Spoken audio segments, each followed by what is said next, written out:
Manny, the Pacman Pacquiao, ano yan? Sabi ni Mark Alfred Guzman, itong vlogger na to, no? Nagpaparinig ka daw sa akin na, yan nga, hindi mo man lang mabanggit yung pangalan Tigasing Noipi. Ba't naman ganyan ang higpit-higpit mo naman? Di ba kapwa mong born again Christian, kapatid mo sa relihiyon? Hindi mo man lang ako matulungang mapangat sa social media, di ba? Oh, let's face the truth na, gusto kong aminin sa'yo na gusto ko naman talagang umangat din, no? Sabi ko nga nung nakaraang vlog ko, matulungan mo sana ako di ba? Tutumbukin ko na, gusto ko sanang umangat din sa social media as quick as possible nang mahamon ko din yung mga sikat na mga YouTuber boxers tulad ni Jake Paul, no?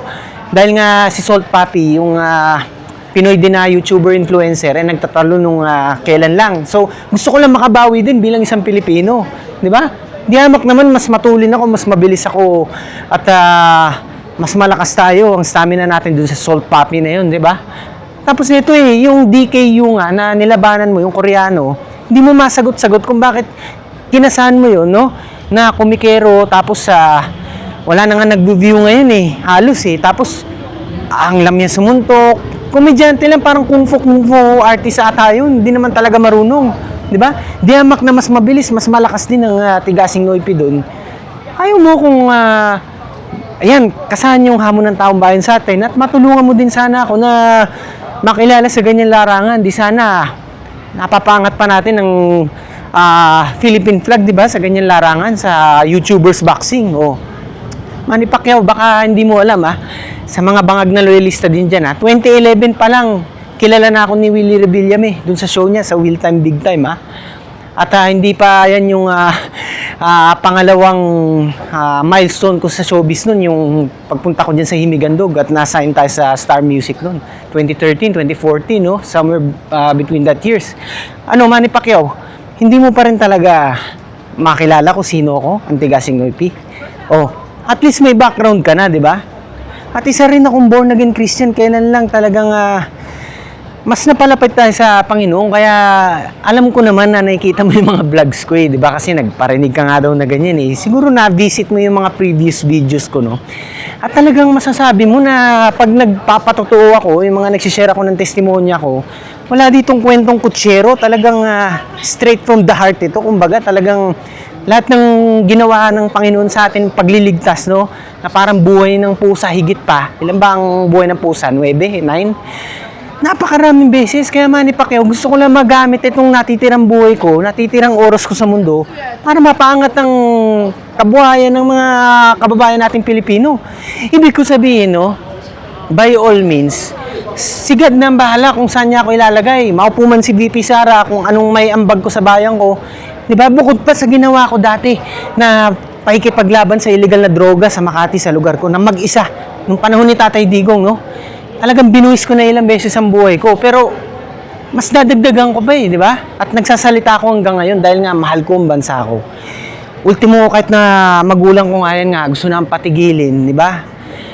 Talagang kahit airpot ko nga Manny Pacquiao, ito dahil ako, isa ako sa mga pinakatotoong vlogger talaga ngayon Gusto ko talaga bottom line lagi. Ayoko ng maraming paikot-ikot, pa-segue, no? Kahit airpods ko Brad sa fraternity ni Bebot Bello Sabi pa ng airpods ko, ba't hindi ka humingi ng budget? Ganyan, yung mga vlogger ngayon, binabayaran niya mga yan, ganyan. Tawagin mo si Bebot Bello yan, sabihin mo, Brad niya ako, ganyan, matutulungan ka nun. Ayan, para mabigyan kang budget. Sabi ko, napasigaw ako sa airpod ko Hindi ko kailangan yan, sabi ko. Baka mag-isip pa yung mga yan na tulisan ako na ginagawa ko to dahil sa pera kabaliktaran, kahit 1% wala akong intention dito para sa sarili ko. Para sa mga kababayan ko lahat to, para sa bansa ko. Mahirap pa paniwalaan, Manny Pacquiao? Hindi mahirap paniwalaan yan dahil tanong mo sa Panginoon kung ba't nagkaroon ng ganito kakulit na taong influencer, vlogger na katulad ko. Tanong mo sa kanya. Hindi ko rin alam ba't napakakulit ko Itong nature ko, dati pa Kaya nga, yung relentlessness ko, no? Yung talagang determination ko, itong gusto kong makita rin ng mga viewers ko. Yung gantong klase ng mga characteristics, katangian ng isang tao, no? Talagang, dapat gagayahin to na pagiging makabayan, inormalize dapat yan, di ba? Palibas sa abnormal ang tingin sa mga taong pinalalabas na ganyan, yung mga lumalaban para sa bayan, no? Yung mga talagang nag-i-expose ng mga illegal, nag-i-expose ng mga anomalya. Ang tawag nila mga abnormal, di ba? Kahit si Barsaga, yan ang pang-asar nila di ba? Hindi na nahiya. Ninormalize nila ang pagnanakaw sa kabayan ng bayan. Ninormalize nila ang pagiging mga buhayan. Ninormalize nila ang paghihit-hit ng droga, ang paninira ng milyon-milyong buhay ng kabataan. Manny Pacquiao, makulit talaga ako sa makulit, no? Pero tutumbukin kita, no? Ang purpose ko, ang main purpose ko sa lahat ng pinaggagawa kong mga ito, no?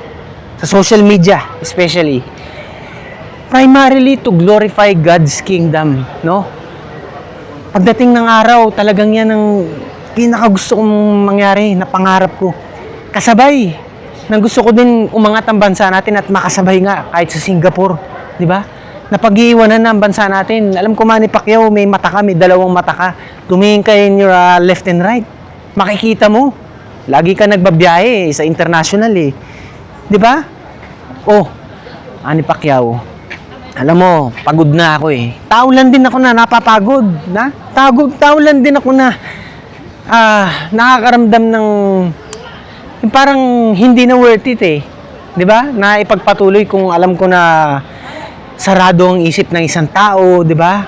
Kaya ito masasabi ko sa iyo, Manny Pacquiao Ito na ang huling video ko sa iyo, no?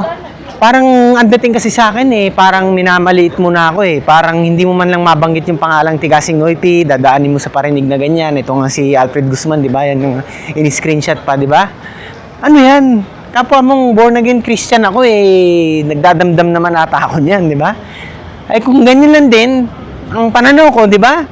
Might as well, sige, pagpatuloy mo na lang yung mga ginagawa mo at talagang kakalimutan ko na yung pangalan mo. Kakalimutan na kita at yung mga ibibigay na tagumpay sa atin ng Panginoon in the future, no? In the near future. Dahil lang faith, no? Alam mo yung salitang pananalig of faith. Di ba? Storya ng David and Goliath, alam mo din, di ba? It doesn't matter kahit na hindi pa ako bilyonaryo ngayon, kahit hindi pa ako sobrang milyon ng followers sa ngayon, ha? Pero Manny Pacquiao, itatak mo lang ako sa kokote mo, ang pangalan ko, ang pagkatao ko. At hindi na kita kikitain someday kahit sa harap ng dinner table, sa pagkainan, no, o meeting man yan. Kahit pa may kikitain ako pag nakasama kita, tatanggihan ko lahat ng yan. Promotion man yan o ano. Tatak mo yan sa kokote mo, Manny Pacquiao. At tandaan mo lang yung mga ganyan mga paniniwala mo, no? Lalo na pagdating sa akin, yung ganyan, parang nagpaparinig ka. Sige, ituloy mo. Basta ito na ang huli, no? Basta mensahe ko lang din sa mga fans mo at sa mga bangag na loyalista dyan, no? Kahit anong gawin nyo, walang makakapagpasuko sa akin, walang makakapagpatigil dahil ang inspirasyon ko dito, ang bansa akong talagang mahal na mahal ko at talagang kahit buhay ko, ibubuhis ko. 'Di ba? Kahit na mapahamak ako, kahit na yung anak ko, kahit buong pamilya ko, pagpapalit ko para sa bansa ko. Kasi ang mga kamag-anak ko, ako din yan eh. 'Di ba? Nire-represent nila ako din, 'di ba? Pero yung ibang taong hindi ko kilala, mga Pilipino, milyon-milyon, ha? Daang milyon mga Pilipino, ayan ang kailangan mailigtas sa panahon ngayon na talagang nagsasuffer na, namamatay na sa gutom, kumakalam na mga sikmura, no? Kaya kahit ito panghuli itong si Romeo TV, nakikita ko din eh, pinopost na yung mga vlog na eh, binabanggit-banggit na ako ngayon, kanina ba yun? Hindi daw ako pumalag. Alam mo, Romeo TV, ikaw ang unang nagsabi diyan na kahit saan ka mo yung boxing natin eh. 'Di ba? Sumagot ako. Ha? Tingnan mo na lang yung timeline, 'di ba? Sabi mo kahit saan, sabi ko Singapore. 'Di ba? Pustahan, sige. Oh, minimum 100K, oh. Tapos biglang sinabi mo Pilipinas. Ba't nga sa Pilipinas? Sabi ko nga, ayokong i-risk ang sarili ko diyan. Ngayong wala pa si VP Sara, no?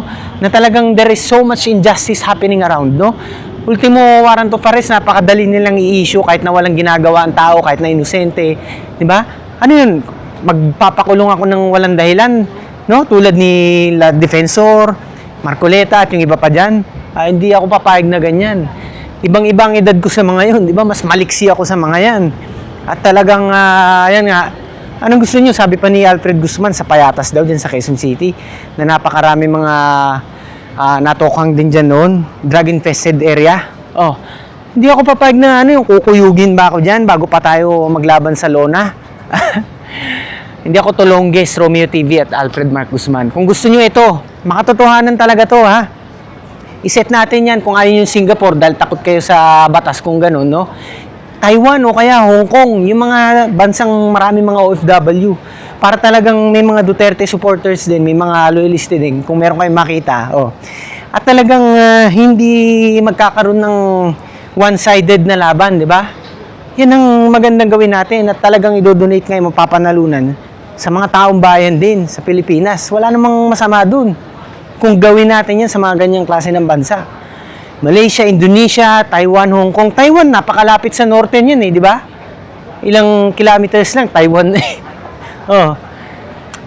Set natin yan legal, nasa boxing ring. It doesn't matter kung kahit di sa Pilipinas, magkano lang plane ticket ngayon Pero yung sasabak nyo ako dyan, hindi ako magsisuicide at hindi ako magpapaisa, no? Dapat nga dati nakapagwala na ako dyan niligtas lang ako ng Panginoon Panginoon ang gumawa ng paraan para mapaalis ako dyan sa Pinas Tapos ngayon, ibabalik ko sarili ko dahil lang sa inyo. Ano yun? Ha? Romeo TV, Alfred Mark Guzman, lalo sa'yo, Manny Pacquiao. Sana mapanood nyo to at makarating to sa inyo. At sana ma-analyze nyo maigi yung mga pinagsasabi ko.